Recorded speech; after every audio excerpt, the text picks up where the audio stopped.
Food for Thought with Professor David Bitey. In a study conducted in 2017 by the Kenya National Bureau of Statistics, the prevalence of self-harm among adults between the ages of 18 to 19 years was found to be 3.4%. Self-harm is a serious problem that affects many people. Therefore, we need to raise awareness, educate ourselves and others by talking about it in a way that's compassionate, understanding, and non-judgmental. We interacted with Kenyans on the streets, and this is what they had to say. Self-harm comes under mental health, and it's very key, very important, because many people are dying by suicide, many people are having depression, and it's something that really needs to be looked into. I feel that there's not enough awareness for people to deal with some issues, so you find themselves that they try to deal with the pain by inflicting physical pain on themselves. One of the signs is, of course, the visible marks. So there are those who use razors to cut themselves, there are those who use knives, there are those who use even nail cutters. How can we then support those affected? I think we should have more of seminars in schools, in public places, like you're creating a forum to talk to not only the young people but also the older generation. Ndio kucreate awareness kitu iko and to address some of the issues pia. Most important thing is to look into the underlying issue. What is the cause of the stress? What is the cause of their depression? And then now when you can be able to tell that, then you can start working onto the treatment and the recovery. You should be close to your child and get to understand anapitia nini, akueleze, like just create a safe space for your kid, ndo muelewane, atakwambia shida anapitia. Maybe you can help through advice, through prayers. Hiyo tu ndo itasaidia. Are there signs that a parent can look at that should cause them to suspect that their son or their daughter is actually harming themselves? But you see it, although some children hide it for some time. Yeah. You see it, but more often than not, when they see themselves bleeding, they panic and they tell their parents. So maybe it is too late when you see it, but surely you don't have to wait for it to happen. Yeah. Can we understand that children have issues, more emotional issues than we have as adults? So that this realization that youth are very, very, very vulnerable is an important awareness point for all of us. Okay. Mothers invest time with their children. With their children. Just listen to them. I'm just curious about something. I'm just thinking, even as we talk about self-harm, self-injury, cutting, there seems to be also a craze amongst the young people on issues of body piercing. Could this be part of it? Could this be another manifestation of it? Because I see a lot of young people, it's like they never get enough of the piercings. You mean? Yes, back in the day, the ladies would have one piercing here, one piercing here. If you have another one on the nose, you would even be considered to be on the extreme. But nowadays, I'm seeing a lot of our young people, they have body piercings everywhere. In fact, the more, on the eyebrows, on the lips, on the tongue, on the nose. You have several on the ears and other parts of the body. No. Could this be considered a part of? No. This is something totally different. This is something different because the one we are talking about in the context of our discussion is something to do with emotional issues. It's something to do with coping with emotional issues. These other things are part of culture, lifestyles, and maybe cows. Yes. Let's be very open. Maybe cows. We want to call it. What do they call it? It's a new fashion. Maybe they think they'll be more attractive. So as parents, how do we help our children to cope with these emotions that they're going through? Sit down and know your children. This brings me to the issue. Mothers, you are gifted with the ability to be able to nurture children. I think that is a great ministry for them. And God-given, if I may say. Yeah. Execute it to the best on your ability. Okay. Spend time with your children. Okay. Children, mothers, if you don't see daddies trying to do this, it's not because they mean harm. Children, if you see your dad is doing this, it's not because they necessarily mean harm.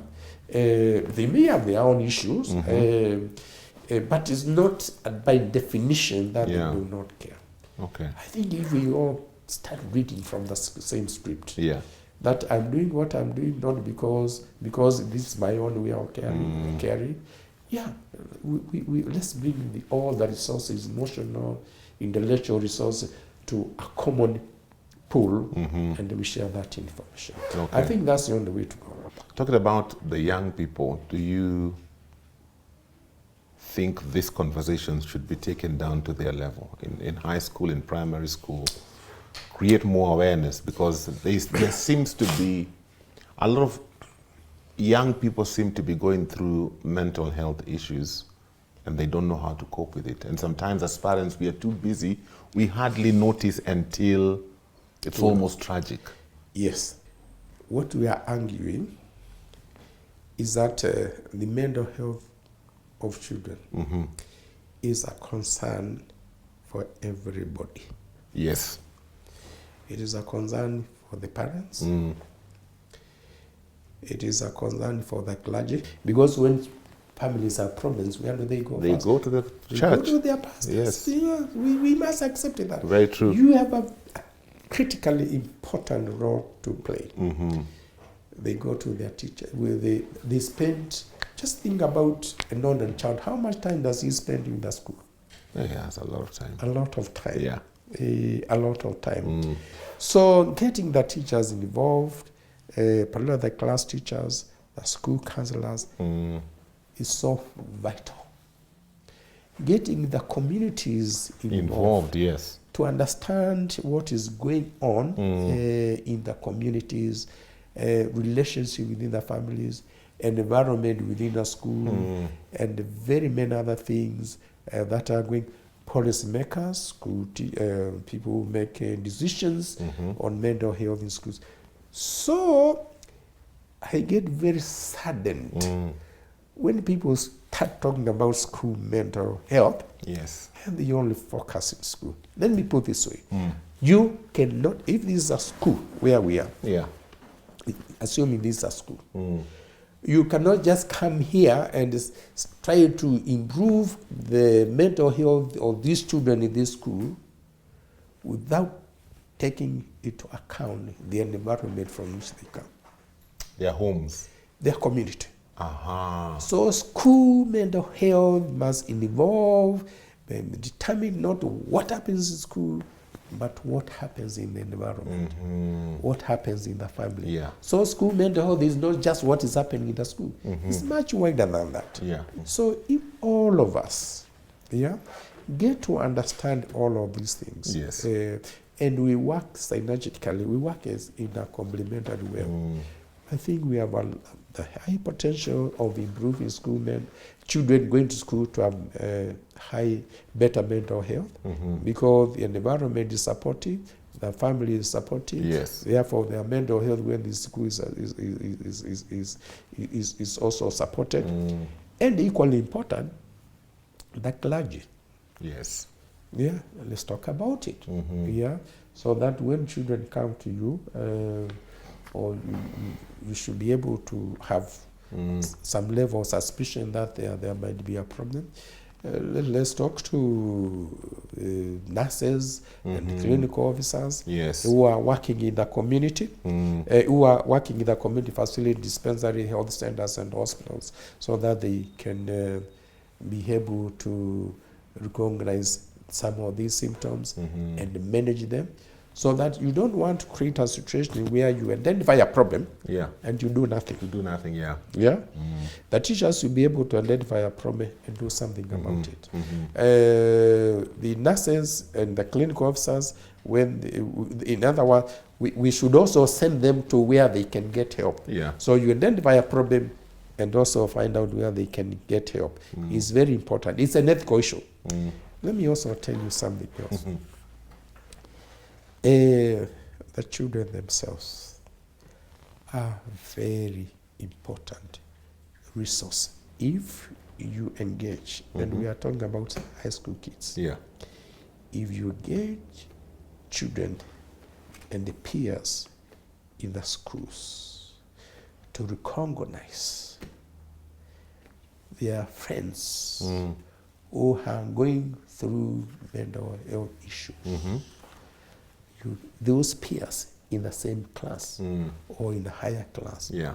can help them if they are told or if they are trained on how to help them. And you know what? Children and the peers tend to trust their friends more than they trust the teachers. Yeah. They will open up to their friends, and their friends will keep it a secret. Yes. They open up to their friends and not to their parents. So they are a very important resource, which we ourselves should learn how to exploit that resource. Okay. Very, very true. So we have the resources. Uh-huh. You don't need psychiatrists like me, Uh-huh. okay, to do that. I cannot be a peer and go back to school and start relating with the children as if I was one of them. Yeah. I'm a Buddha, that's why Buddha, that kind of thing. You don't, I'm not saying we are not important, Yeah. but I'm saying we are not essential. Uh-huh. We are not critical to this. Yes. Yeah. We can generate the information through research, because those children cannot do research. Yeah. We can generate that information, know that it was, and they put it back to them, give it to the teachers, and they, maybe, and in any case, which country in the world, anywhere in the world, will there be enough psychiatrists or clinical psychologists to attend to the millions of children in that country? It's difficult. So we must be innovative. We must look for solutions that are context appropriate, Yes. given the circumstances that we have, and we cannot sit here and say, oh, we don't have enough psychiatrists, oh, we don't have we don't have this. When shall we ever get them? And which country has achieved them? Anyway, None. none. Even the most highly developed countries. That's true. Yeah. That's true. Yeah. Professor, our time has come to an end, but one of these days we need to prolong this conversation on the youth, because I'm thinking, why is it we're having so many mental health issues with our young people? What are some of the factors that are contributing to this? Because I think it's an important conversation we need to have, an important conversation parents need to understand, so that then we can know how to help or how to prevent even some of these issues from happening. We will have that conversation one of these days. Anytime. Yes. Yes. Awesome. Okay.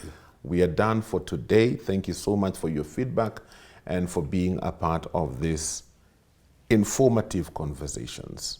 If you have any topic you want us to cover, 20316 is the SMS line you can use to suggest, or send a message on WhatsApp on 0786 316 316. Until next week, when we dive into another conversation, have a great day and God bless you. Food for Thought with Professor David Bitte.